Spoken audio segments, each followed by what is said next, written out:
leading the way as we do our panel discussion, which is a form of table topics for the second portion of our meeting where our panelists will be responding impromptu on what they know about celebrating mental health as inclusive leaders. And so to help us, I'm asking our Zoom master to spotlight our three panelists who will be briefly introducing themselves in a minute or so about their role, their area of expertise, and also why they're interested in mental health or their experience and why we should celebrate that.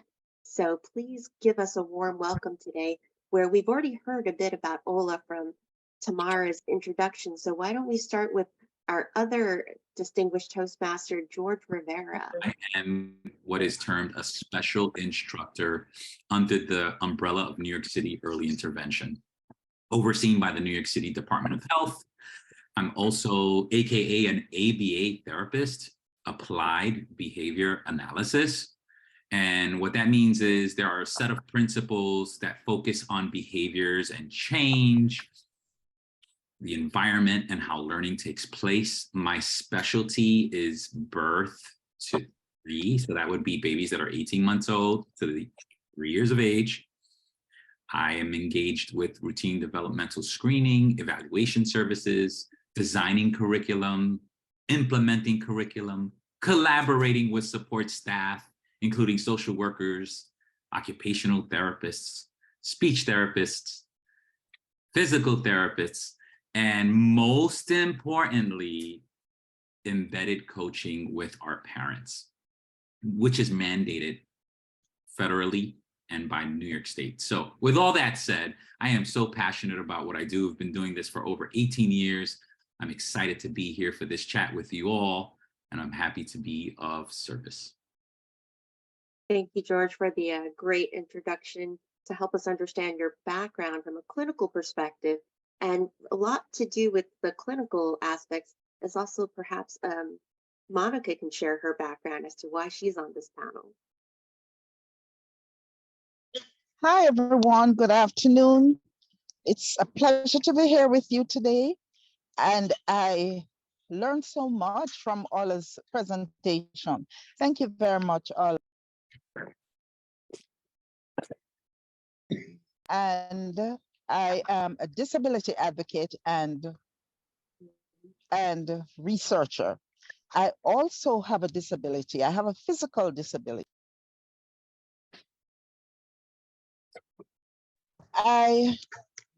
Well, just to start out with, disability covers a wide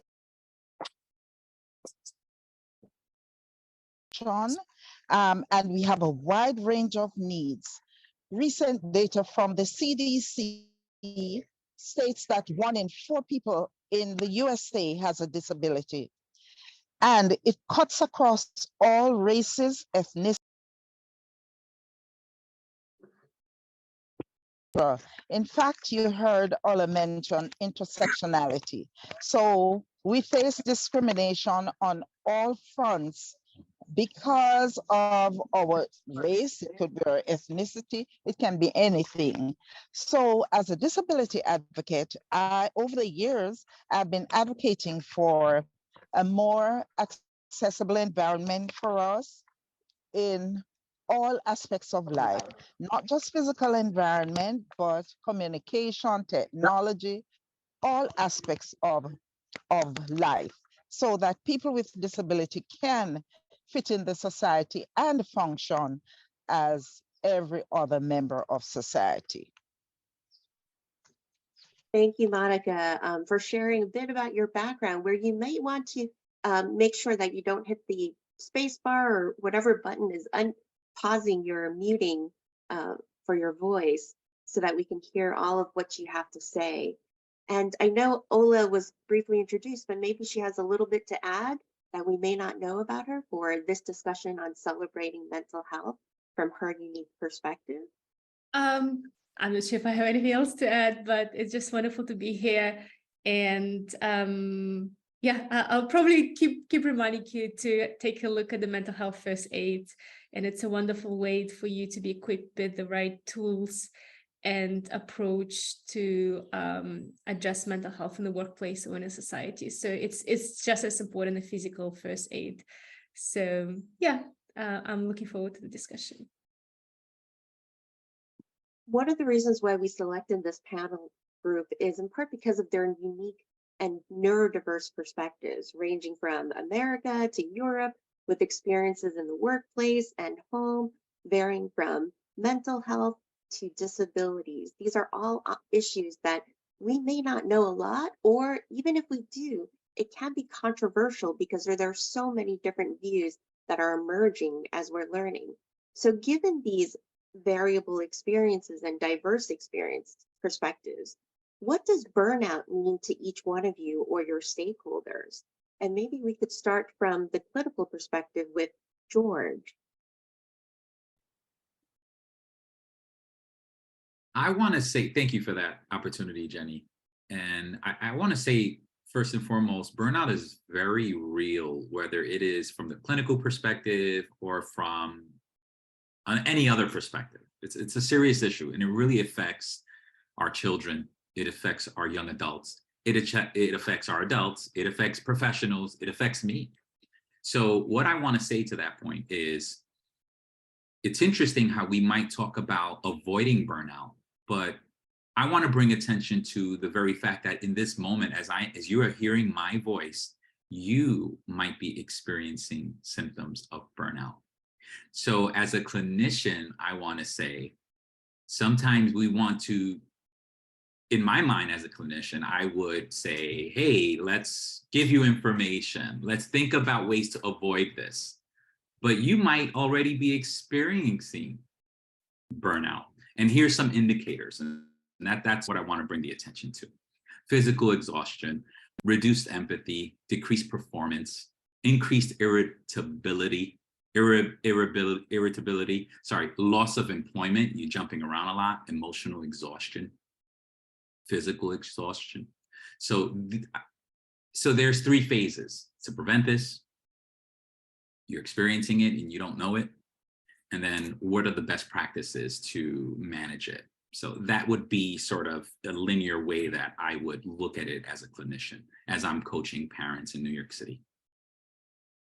One of the reasons why I picked you first is in part because previously I defined burnout from the dictionary perspective, but I actually attributed it to World Health Organization, which surprisingly defines it as prolonged chronic workplace stress that is unmanaged successfully, where they are now saying that it's not necessarily a medical condition, but perhaps a workplace occupational phenomenon.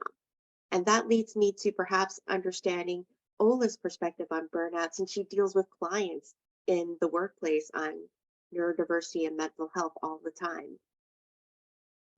I work in tech, and unfortunately, I have to say that I see more people who have experienced burnout than those who haven't, especially people who are very senior position, especially in tech, especially regardless of gender. So it's now becoming considered normal to have a burnout than not to have a burnout. It's kind of like the indicator that you work hard enough. And this is really problematic. The way people talk about it. It's like, oh yeah, I had a burnout and it took me 5 years to, recover. I'm fine now.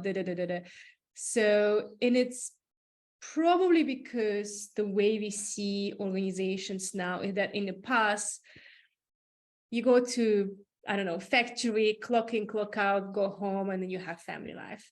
Right now, we have such a integrated experiences. So the companies use it as the way to, family, we have family. And suddenly you don't really leave organization because you have friends there. They pay you health insurance, they pay maybe for kindergarten your kids, they pay for all the entertainment. I don't know, maybe they give you gym membership and this and that and that. So you feel trapped.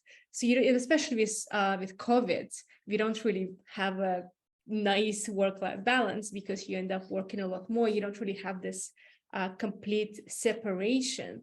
And that's also the reason why our brain cannot completely switch off. And more organizations talk about mental health and have mental health days. I know some organizations who do 1 week of completely company whole shutdown, which I find very, very helpful. But it's very sad that we have to go to such measures to completely talk about mental health when it's already too late. So it's on the rise, and we definitely need to be a little bit more careful about that. Exactly.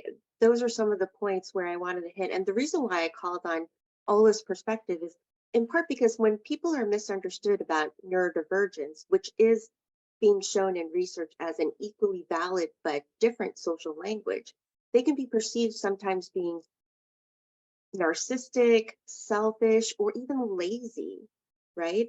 But try telling a person who's paraplegic where they cannot walk that you need to walk, right? Or not having the accommodations. And that's why a lot of neurodiversity movements parallel with the disability movement, where nothing about us without us is for us. And so that's why I hope our panelist, Monica, can also share her perspective from disabilities on how they define burnout or how she does it for her community while she's traveling on the road and adjusting as well, so that the environment is accommodating for her to be able to share her perspective.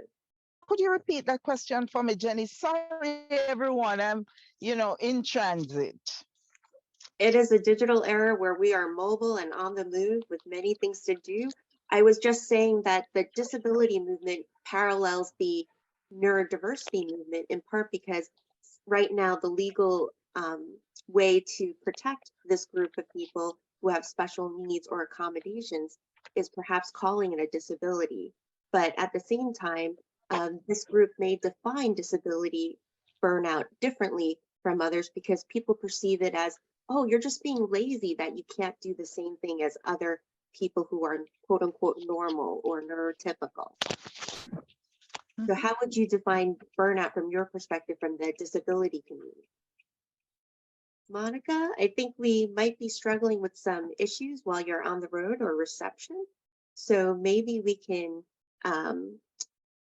go on to the next question of how we can perhaps prevent the burnout given the panelists' different areas of expertise, because in part, the reason why we have diversity on the panel is there is no right way to think, learn, or behave when our brains may have different variations due to nature, from genetics, or sometimes a trauma, an accident or injury, but also it can be proactive where you force and train your brain to think differently, to be innovative, more creative. And so these are some ways where hopefully our panelists can share how they deal with burnout or prevent burnout in particular, so that we don't damage our brains. As research shows, when you actually burn out, whether it's short-term or prolonged fatigue and exhaustion, it does change your brain, and it does take a while for it to recover depending on the severity and duration of that damage. So maybe we can start with George for his perspective. There isn't anything scientific within the brain that I can share, but I'll speak to this. As I'm coaching parents throughout the last 20 years, one of the things that I've learned and I've noticed within myself and within our community, especially my community is the Bronx, it's Westchester, that I've worked in over the last 18 years, just to be clear. It's that the design of the curriculum is tailored to the individual. So with that said, the teaching and the community of support staff that are working with our families is tailored to the individual. So if that is true, and if it is tailored to the individual, then that means each adult, each parent has a very specific way of functioning. So could it be that there's more overstimulation? Is it sensory overload? Are there things being left untreated? So the topic of burnout doesn't come up randomly or spontaneously. It typically comes up when it's already happening, if that makes sense. So families aren't discussing, hey, how do we sit together and avoid burnout? They're usually sort of in panic mode when they start seeing symptoms. And one of the ways to address this is to create the environment for open discussions, honestly and candidly, in the family structure. Bring more awareness to that specific individual's needs, and have strategies that are unique, that, and this comes with communicating with the entire staff. So for example, if I go in as the person that has 20 hours with your child and with coaching and some sort of design for ABA sessions, communicating to the other support staff that are there just twice a week is just as important. So that communication being ongoing, being specific and tailored. Thanks for the clinical perspective, in part because burnout, if it's caused by the individual or the family structure in their environment at home, those are things where the group as a unit at home can find a way to accommodate or relieve that stress.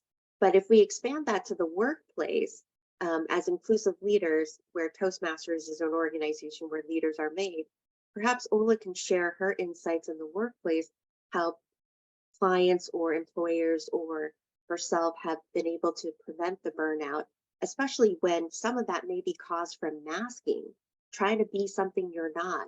Whether you're neurotypical or neurodivergent, we're all usually trying to adapt to meet someone else's expectations that are arbitrarily defined by someone else's benchmark or an average that is not specific to us. So perhaps, Olla, you can share some insights. I think it's related a lot to leadership when it comes to role modeling. Unfortunately, I've had leaders in my life who that was normalized to send emails at midnight and at 6 in the morning the next day and whatever not, and it does not help anyone. So you as a leader, if you don't necessarily need to have a leadership position for that even, see how your actions affect others, how you present yourself, and what does it indicate. So if someone is working really late and then sending emails really late, you put pressure on others. That could, maybe it's okay for you, maybe that's your working style, but it could add a pressure on someone, could lead to someone's burnout. You can always schedule messages and do it within working hours that are accessible for everyone. I personally have a disclaimer at the end of my email saying my working hours are not your working hours. Don't feel pressure to answer. So it's like small things like that. The second thing that I recommend is asking a very simple question. How are you? Like, how are you? No. Let's not talk about work. How are you? So whether you're a leader or not, you talk to your colleagues and really asking the question how they are.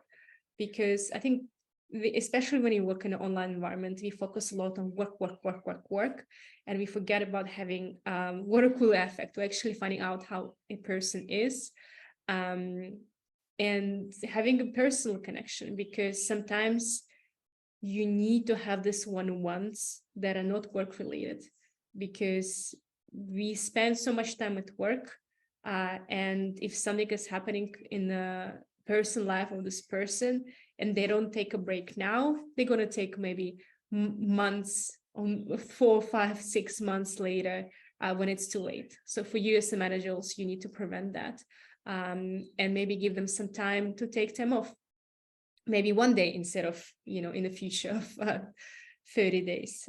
So be a good role model and see how your actions affect others, and don't forget to take personal approach, and get to know your team members beyond work and know what's happening in their life. Yeah, I wish we could be like Europe, have more vacation than in America, but also take the vacation when you need it, not because this is the shift or the open window that you can then take it when it may or may not be what the peak of your stress. And so that leads me to the question related to Monica, where Yeah. she didn't get to share her perspective on how she defines burnout, but perhaps ways that her community with disabilities can prevent burnout, in part because for her community, sometimes those disabilities are quite obvious. They're physical or mental and emotional that is hidden, but it might be easier to accommodate or not, depending on the employer's understanding or the environment. Monica, do you have anything to share? Sure. Can you hear me well? Can you hear me, Jenny? Yes. Okay, good. So as I mentioned before, the diversity of our disability community impacts how we deal with burnout. In some cases, especially in the workplace, if you have an obvious disability, you seek the accommodations that you need, that may be helpful. But then again, there is a misunderstanding between the boss and the person with a disability. For example, a past co-worker of mine who is blind, her boss just couldn't understand how she uses technology. And she kept pressuring her to do things a certain way, which she wasn't able to do. And this caused quite a lot of anxiety and stress for that person who is blind, because she's trying to do her best to satisfy the work demands, and her boss is asking her to do it in another way. So that misunderstanding creates continuous stress that leads to burnout. If the accommodations you need are sufficiently dealt with, then there is less of a problem. And onto another area, people with disabilities also have the same needs as everyone else. For example, self-care is very important. It is important for us to take breaks, to go on vacation, take a day off from work if you need it, do something fun, and this will help in reducing the stress that you experience. Definitely, if our employers could be more understanding to each of our personal needs, just like doctors in healthcare, I think we'd all be perhaps a lot healthier and happier and perhaps more productive. Which leads me to the next question.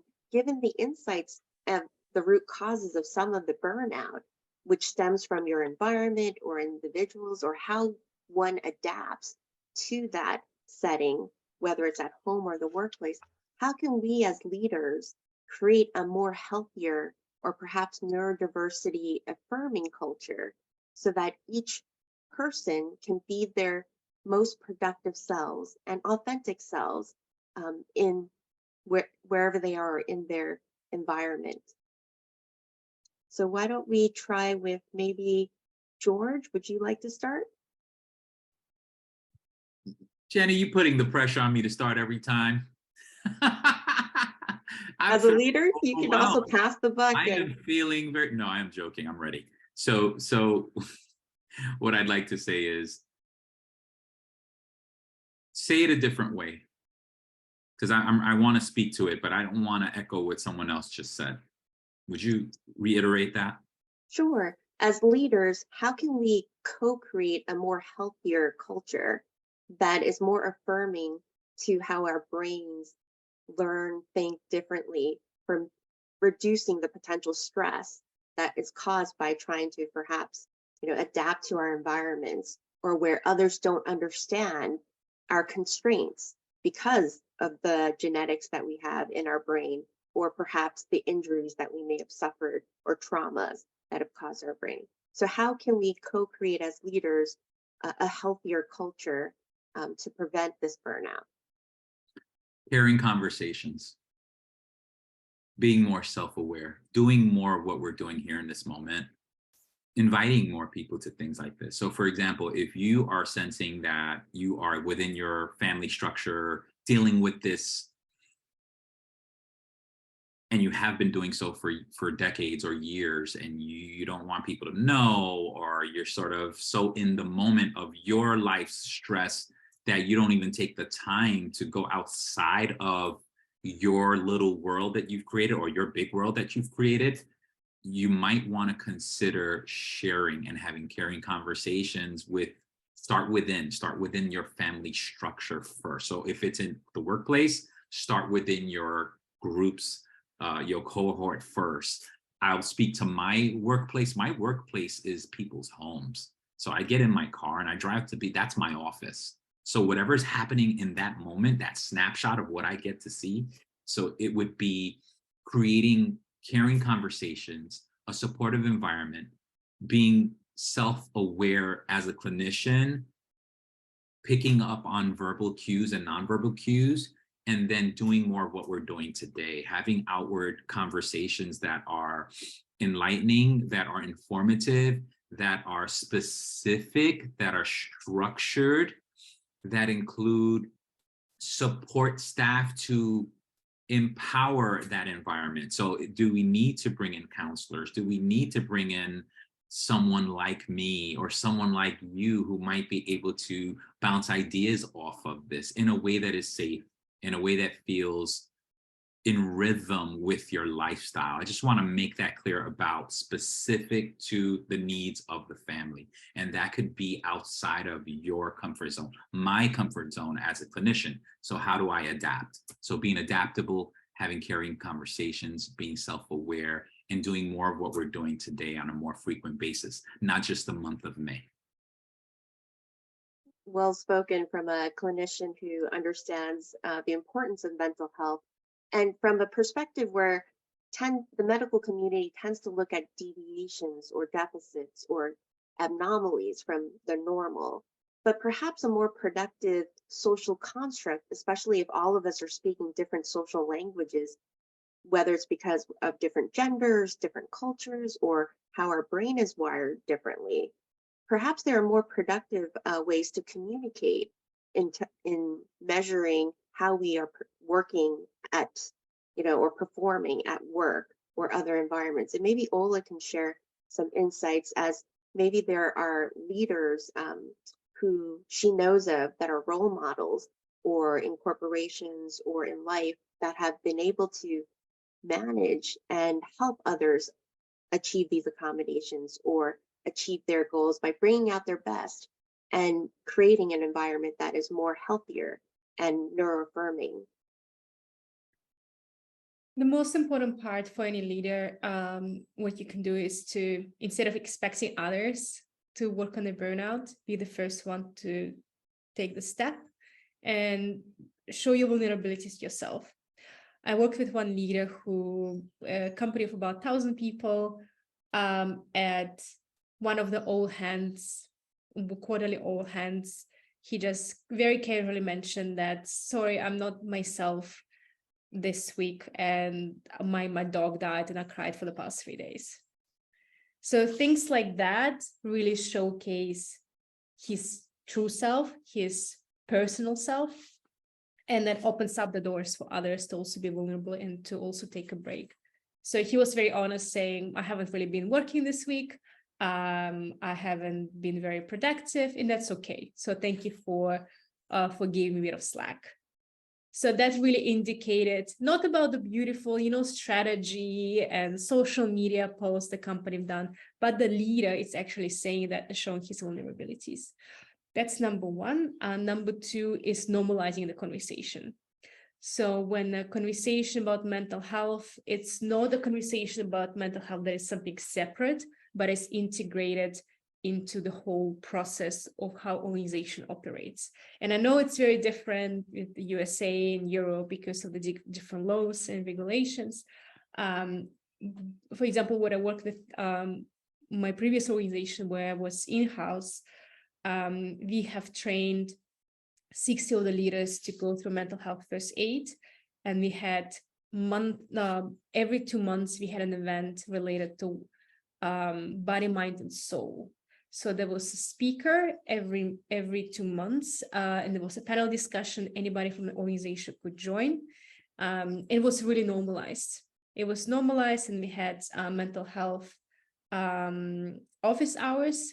So we hired a psychotherapist, and the community also could go and moderate. So anybody who was struggling could go online, and people were just collaborating and talking about the struggles.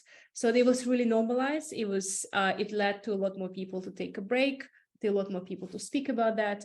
And it's not really that sometimes you need to take a break and take a week off, but the fact that you know that you can talk about it makes it easier for you. And you end up not even needing to take a break, but having the safe environment. It really, really helps.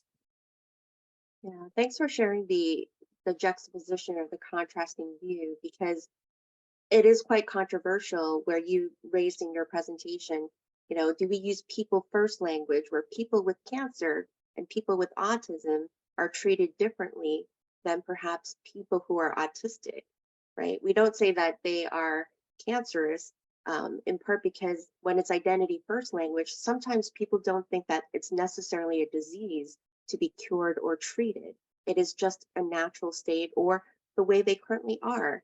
But just as your brain evolves differently in stages when you're a baby to when you get old, like a senior citizen, or if you're perhaps with attention deficit hyperactive disorder, if the diagnosis is saying that, hey, you are, you know, diagnosed because your brain is evolving or developing slower than others, it may not necessarily be a deficit. It's sometimes a misnomer where you have plenty of attention. You just may not be able to control when you trigger that attention to concentrate, and whether or not medication can help, or especially if there's a shortage, maybe we can also look for other alternatives too, to complement that, because right now medicine is not personalized yet to get us to treat each person with the right dosage and to see which drug works for them. But that is the same thing in our workplace environment.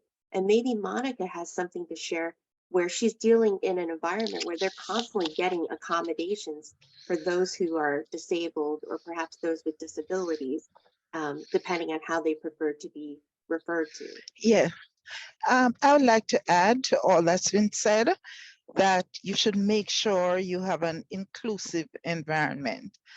If there is someone in your organization who is deaf, you want to make sure there's a sign language interpreter at all times. For staff meetings, for important conferences, so that if that person is involved, they are not left out. Make sure that everybody who is in that organization is represented at the table. They are not left out at any time. There are people who with invisible disabilities who do not want to disclose.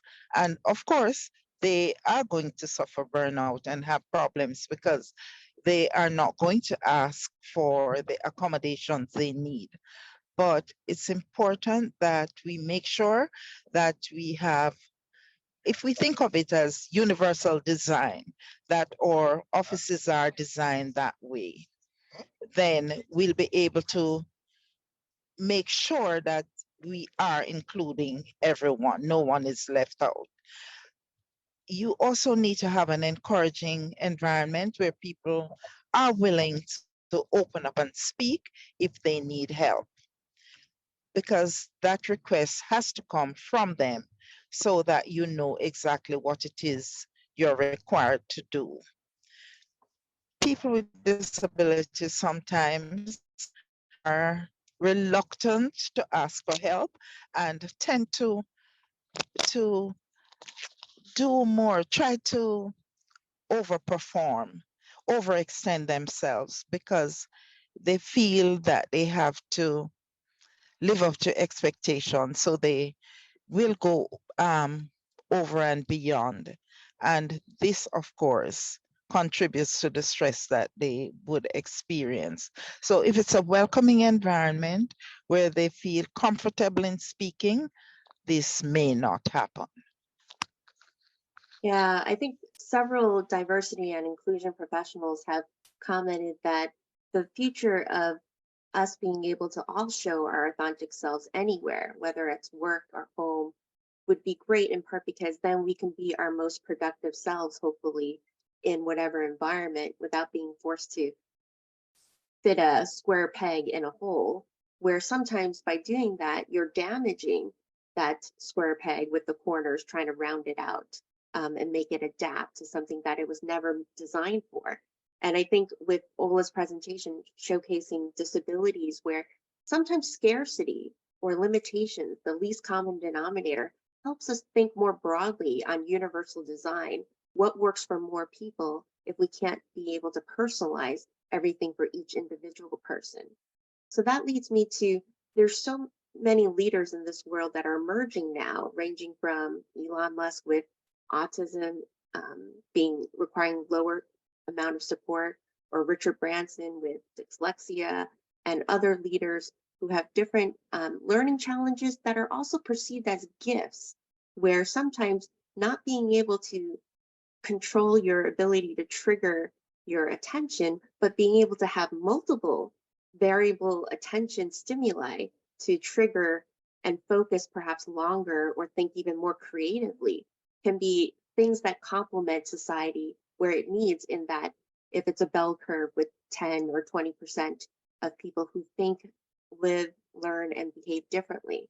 So maybe our next question is if people have any takeaways that they want the community to learn from this talk or this event to show that we are making progress on how we can celebrate and promote more mental health awareness, which is the first step, whether at home or with your family or with your employers, so that the environments we're in are more accommodating, and we're not being forced and stressing out to constantly meet other people's expectations.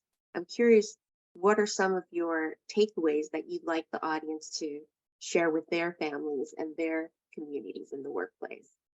Maybe let's start with Olla. I would say my takeaway is, oh, George is very happy now. You look at him. He's not the first one to go. I think my main takeaway is that regardless of how different we are, we all struggle. Regardless of a neurotypical or neurodivergent, we all struggle. And we're only humans. We're not superheroes. We're not robots. So bringing this humanity aspect into workplace or into society, and the more we talk about it, the more we normalize the conversation, the easier it will be to mitigate the problem. So I would say, some people talk about, why do we need to talk about mental health? Why do we need to talk about diversity? Why do we need to talk about sexuality and race, whatever not, in the workplace? Well, the more we talk about it, the more we normalize the conversation, the more we talk about the problems. So definitely it's diversity in mental health. It's not a season. It's not that mental health occurs only in May. So the more we normalize the conversation to go throughout the whole year, the less problems we'll have to solve through the 11 months of the year. So the more we talk about it, the better. Yes. And I think the key is not just being able to talk about it, but a safe and supportive culture that we can be able to discuss these controversial ideas where there are no repercussions from doing so. And that'll make it easier for people to perhaps come out and disclose their challenges and enable employers or their family to work with them in overcoming it together. And so maybe since I'm talking about families, George, how can we all have our more healthier family at home with Mental Health Awareness Month? Thank you again. So here's the good news.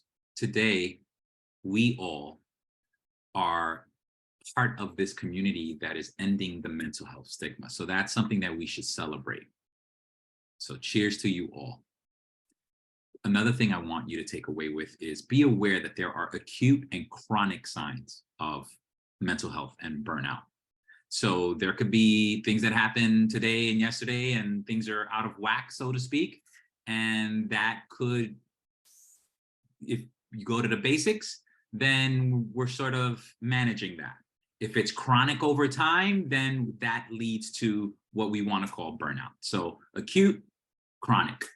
3, Managing burnout is tailored to the individual. So make sure as you're identifying, you're self-aware, if it's you, if your child, if you're experiencing it in this time-space continuum where you're both experiencing signs and you in your own space, in your own minds, and you're not able to figure that out.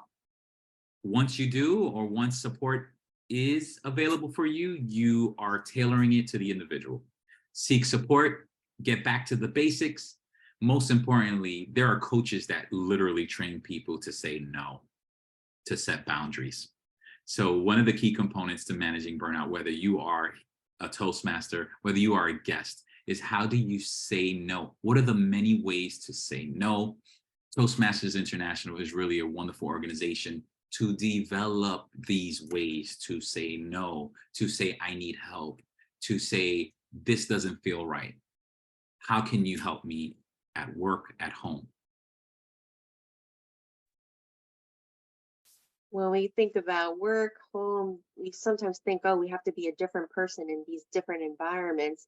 And sometimes we try to be the same, and it may not work out because people have different expectations and levels of understanding. And who better to share that perspective than Monica as to what would you like the audience to take away? I would like the audience to recognize diversity and inclusion by providing the necessary accommodation for people with disabilities. And for people with disabilities, I would like them to speak up when they need help and do not hesitate, because after all, we are all human beings and we have same needs. So we should not hesitate to make our needs known. Yeah, and when you speak about making our needs known, you hinted at your previous reply where sometimes sign language is needed in part because some people may communicate differently, whether it's a different social language, a different language in itself, or even not communicate verbally, but with nonverbal cues, right? Or devices. And so there's a lot more to be said on how we can express ourselves and discover what is the best way to communicate, but also be more open-minded to other ways of communicating from others when we interact with the vast and broader community on and off the spectrum. And so I'd like to open this portion to the audience if they have any questions. I noticed there are some, so if you can, feel free to raise your virtual hand or put your question in the chat, and we will try to prioritize them in the next 15 minutes or so. And I do see some, and feel free if I forget anyone, starting with Amanda, who made a comment that motivation is key for motivating her son, who struggles with being able to focus when others, like perhaps teachers, expect him to focus at certain times. And this is definitely a challenge based upon how little we know, and as we are learning about our brains, where we may not be able to control when we focus, or some individuals may not be able to do that. So how else can we as a society or environment accommodate for that? I've heard of different workforces, generally at larger companies who have more resources, where they have multiple teams for creativity, where each person has a different role to complement each other. In business school, we learned there could be a driver, there could be an innovator, there could be an integrator, and then a finisher. And different people have different talents to combine for that more holistic solution to different ways of looking at the problem, so that you're not burdening one person to concentrate at this specific time to deliver specific deliverable. If you have multiple teams, perhaps you can pick the team that's closest to the deadline. But that could be perceived as inefficient use of resources by having that redundancy. So that is that trade-off that society needs to sort of balance. But there might be other ways to motivate and find ways to harness that attention. Is there anybody who wants to comment on that from the panel perspective? Maybe Olla or George. When I'm working with parents and I'm working with my own child and working through the teachers in our district, let's just say, the inherent need to be seen, to be heard, to be understood is at the forefront. So keeping that in mind as you are designing, or are you just going through your day-to-day, that the feeling of wanting to be appreciated for who you are, the whole person, the whole child.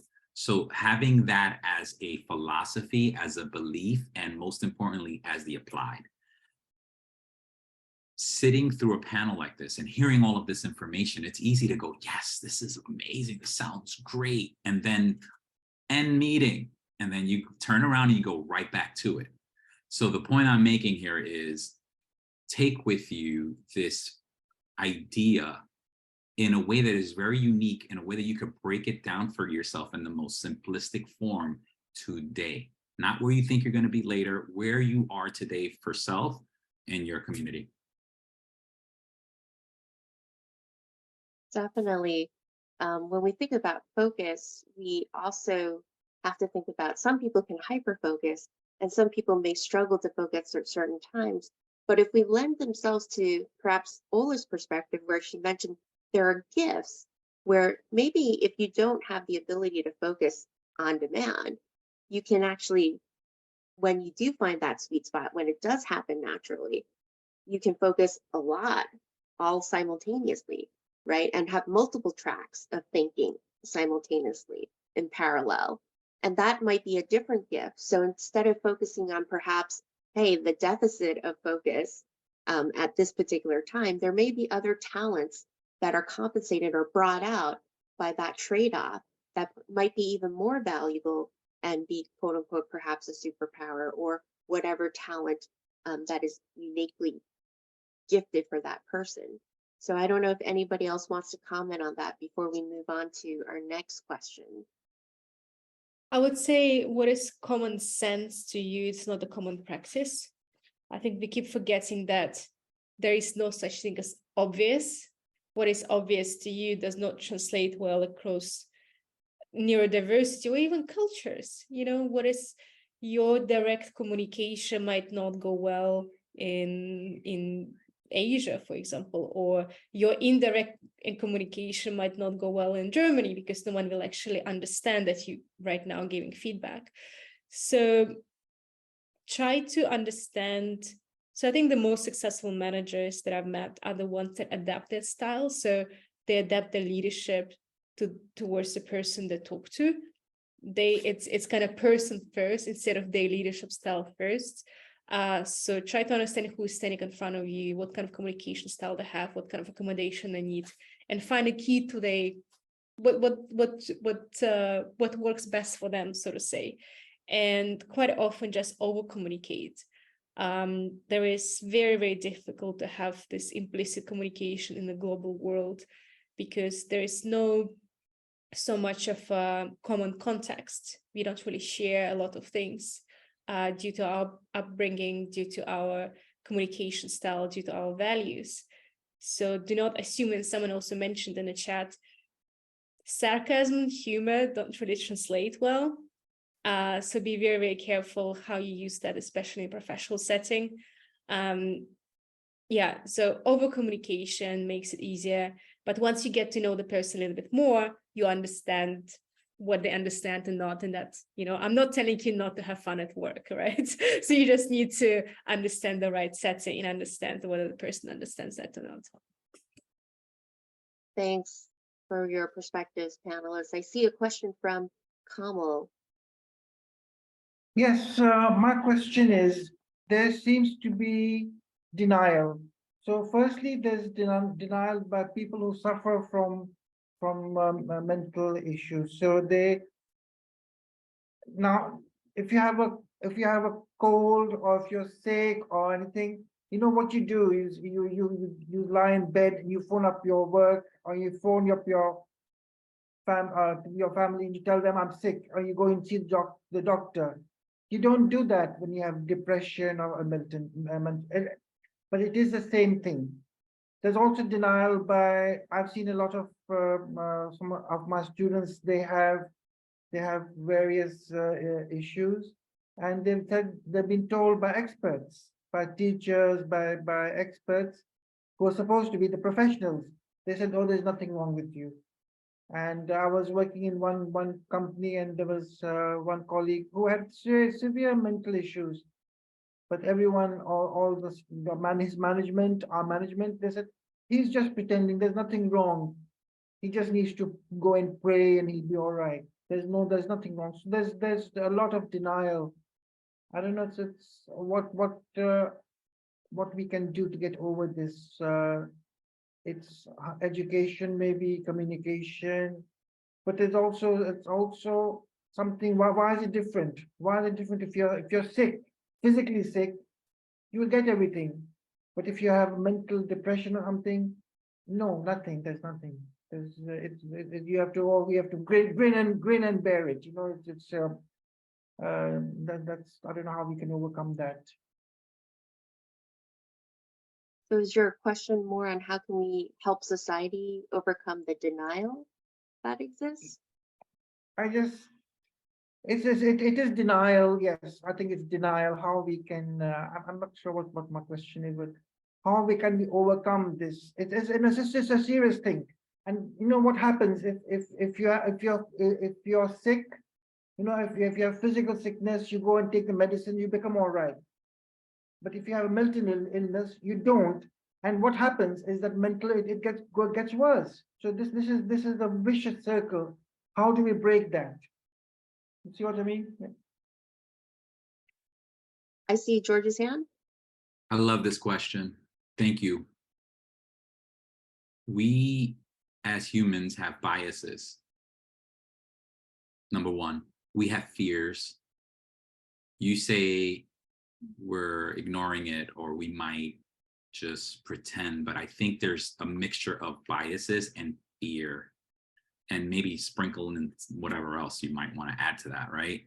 And if you have those two together, then there is this let's get it done mentality where if you're at work, hey, let's just get the job done.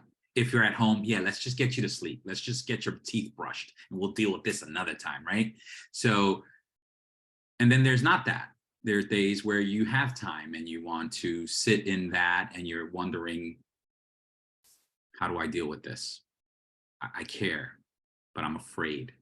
So to answer your question about the cold and versus something that you don't see, something that's exterior, like a runny nose, and something that is not so much a runny nose, it might just be irritability, it might be lack of energy, and people are just like, hey, push through it.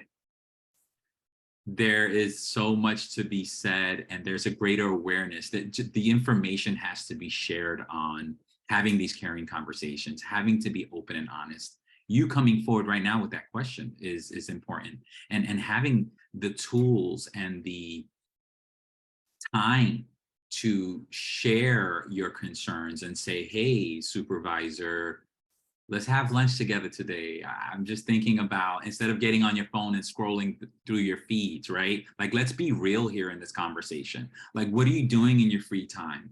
And where is that taking you?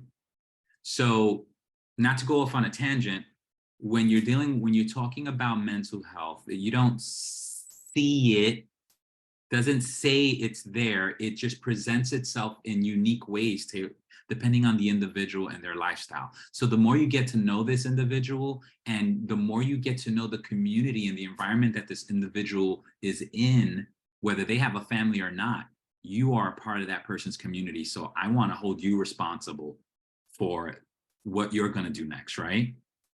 Instead of what we're doing. So more kind of responsibility and accountability. You said it. I wanted to lead you to that word. I wanted to lead you to that word, and you did that for yourself. Yeah. So good job, man. That is a perfect way to close, in part because in healthcare, a lot of people in America are used to other people paying for their healthcare expenditures. And so some people feel that if we were accountable for our health, we would be more proactive, ensuring that we are healthier to begin with, by being vested, just like when you do a gym membership. And so if we think about it, perhaps a lot of these initiatives for whether it's neurodiversity or inclusion are also being led by those who are experiencing it, because from firsthand, they are living and breathing the issues, and their perspective is equally as valuable as others in society who may be the majority or the norm. So hopefully this discussion with the wealth of wisdom from our panelists helps us eventually co-create that neuro-inclusive environment that we're all striving for, to show our authentic selves one day, where we don't have to mask and stress ourselves out to burn out. And that it isn't just mental health awareness for 1 month, but every day. And so we invite you to come back for our typical Toastmasters meetings on second Wednesdays and special events on fourth Saturday afternoons, so that you can learn more and also learn how you can advocate for yourself or others as we try to advance the neurodiverse community.